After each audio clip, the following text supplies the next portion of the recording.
Welcome to the podcast. If you'd like to listen to an ad-free version of this episode and all of our episodes, then search True Crime Today Premium Plus on Apple Podcasts and press subscribe. That's our premium channel where all of our ad-free and advanced episodes live, all in one place. True Crime Today Premium Plus. Search it on Apple Podcasts and press subscribe. Even try it for 3 days free. Sometimes the safest place is the most dangerous. You're tuned in to Hidden Killers with Tony Bruschi, featuring psychotherapist and author Shavaun Scott. The man allegedly behind the shooting of the United Healthcare CEO, Brian Thompson, Luigi Mangione. That's who we're going to be talking about here. Shavaun Scott, psychotherapist and author, joining us. I want to dive into the psychology of this because that's the question everybody's going to ask. Why did he do this? A lot of people, not actually having a lot of sympathy for Brian Thompson in a weird kind of sick way. We'll talk about that in a moment as well. But the fact we have a 26-year-old University of Pennsylvania graduate, very well off, very connected family. I mean, the guy had a good future in front of him, but sometimes future and setting are no match for mental health and where that can possibly take one. And that's the question that we're trying to figure out. What was going on here with Luigi Mangione? What do we know so far about his background and leading up to this event? Yeah, Ivy League education, valedictorian. I believe it was in high school, described by everyone as highly intelligent and overall a nice guy.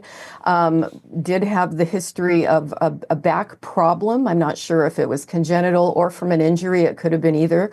And had a major surgery a couple of years ago. And it's unclear how debilitated he was from that. We don't really have that information yet.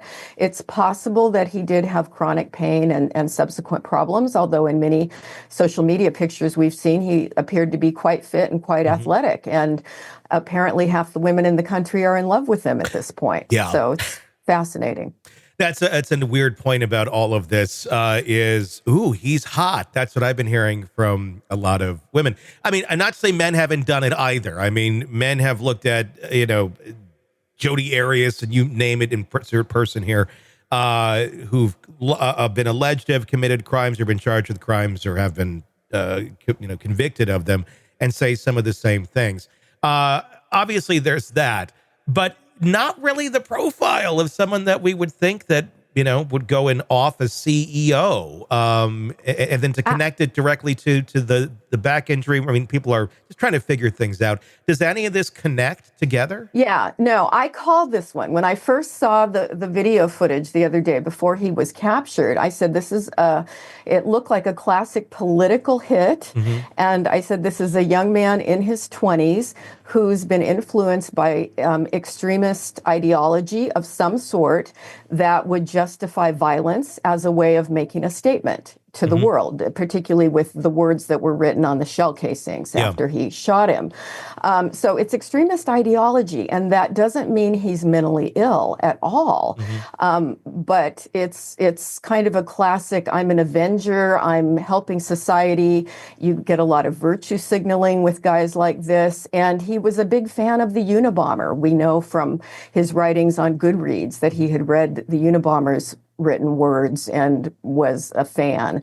And so I live in the Pacific Northwest. We have a lot of extremist ideology up here. We've got the far right, we've got the far left. And living in Portland, we've been in the news a lot, let's say over the last decade, also Seattle, with people fighting in the streets. And it's generally these young guys in their 20s. They identify either extreme, far left or far right, and they come out and they do battle. And each side, if you get into what they believe that they're doing the right thing and that they're saving the country. And, they don't accomplish anything. The violence doesn't help. It creates havoc in the community.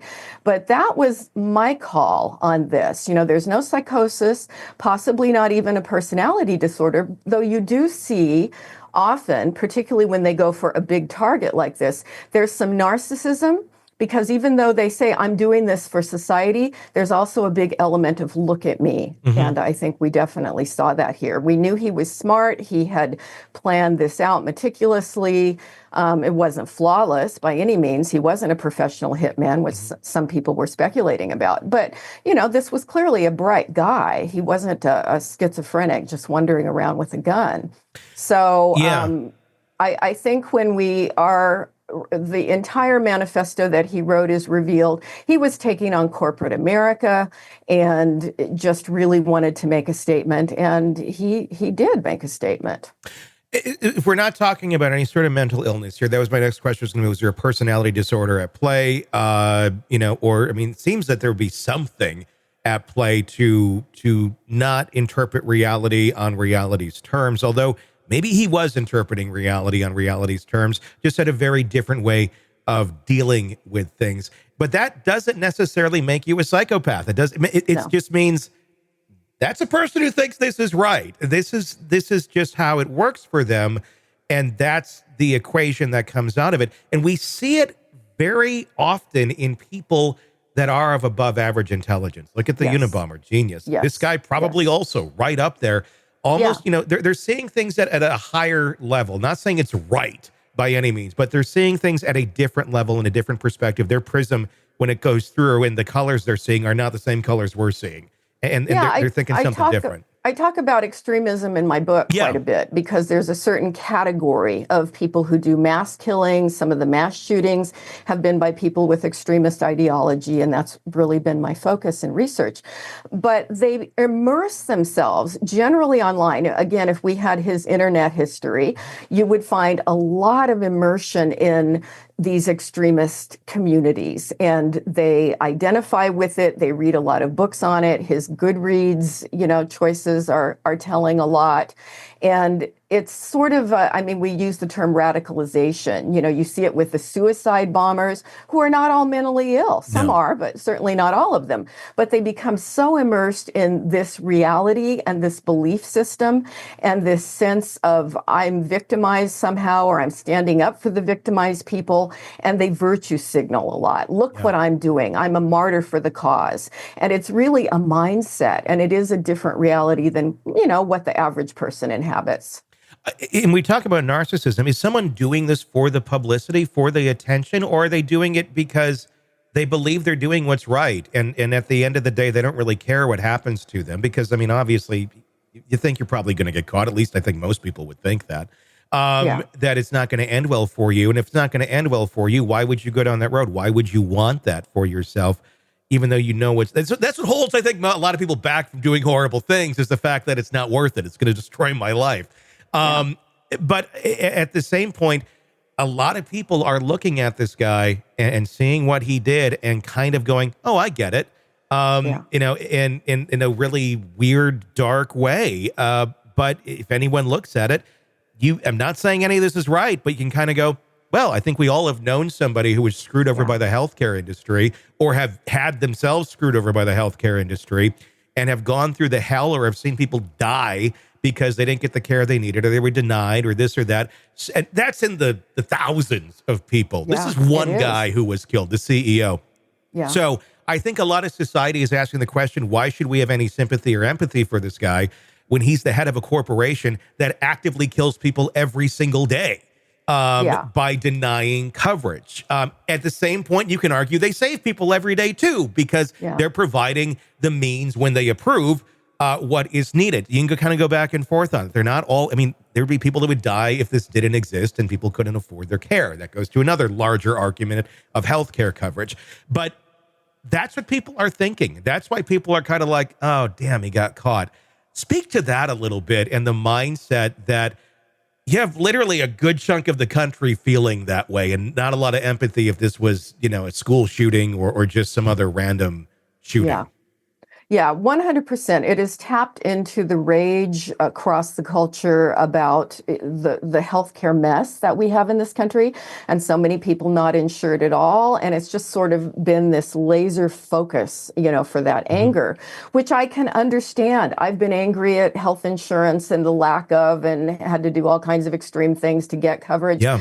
But it's an interesting target because really we have to look at politicians for the reason that we have the mess. Yes. And that we have these middle people like United Healthcare who are profiteering.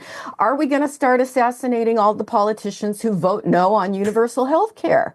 Nobody's talking about that. No. But how do we make a decision on, killing people to make a statement is okay? How do you decide? Who's the committee that decides who the appropriate targets are? And if we look at what causes harm in society, what causes millions of deaths a year, alcohol. Right? Alcoholism kills so many people. Are we going to go after the CEOs of companies that produce and market alcohol? Sure. Who gets to decide that? Ted Kaczynski went after people who were involved with technology because he thought technology was ruining the country. Well, he made a decision, so it's definitely a gray area if we go down the path of validating this. And one of my big concerns is copycatting. Yeah. Because humans are social creatures, and psych books have been written about social contagion and copycatting. And if everybody, as they are online, is validating this now, and they've turned Luigi Mangione into a folk hero, other people are going to step up and take up the mantle and decide they want to be famous too. And I do think the wanting the attention is a part of it. But there's also this other immersion in ideology. And then if he did have his own personal history with United Healthcare, the personal rage about that. So it's really multiple factors that all come together that produce this. But I'm really worried about social contagion catching on here with this. That's what I'm wondering about this one. Is this just the beginning of an avalanche of this sort of thing happening where you have vigilantes going out and taking out the evil corporate, people or whoever they view as the enemy? Insert that here. Because I feel like society is kind of at a breaking point right now in terms of their tolerance for BS and their ability to pull it in too and absorb it and go, oh, this sounds like a great idea. We seem to have both extremes that are very much active right now. Yes. And we've seen other societies where this sort of things happen, where things get kind of so bad and people take matters into their own hands because the systems that we have in place that are designed to prevent healthcare companies from going rogue like they have. And basically, we heard the word death panels years ago, and that was going to be government. No, it's called an insurance company. It exists. It always has. It's exactly what that is.